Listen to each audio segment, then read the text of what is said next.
মথা মথা মথা নাটকবাজি আর কত মথার নেতা রাজা রাজা রাজা যার বাবারই রাজ্যাসী হয়নি তার আবার নিজে আবার নেতা নিজেই আবার রাজা।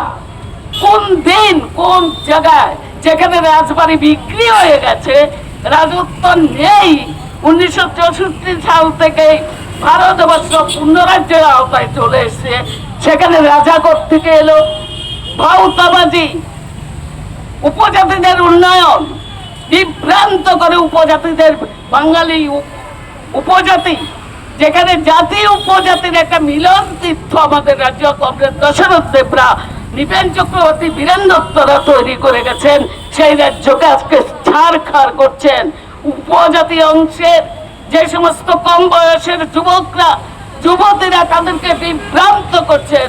একবার স্লোগান আগরতলা আমার, একবার স্বাধীন ত্রিপুরার নামে স্লোগান আমরা দেখেছি ইনার লাইন পারমিটের জন্য নতুন করে ট্রাইবেলদেরকে নামিয়ে দেওয়া।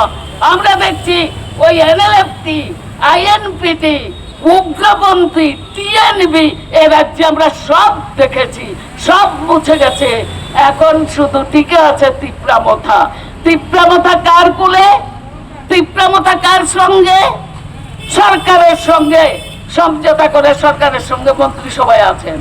আর এখানে দেখি বিজেপির সাথে তিপ্রামথার কুন্দল ঝগড়া মারামারি পিটাপিটি এগুলি চলছে। এগুলি নাটক ছাড়া আমরা কি বলবো?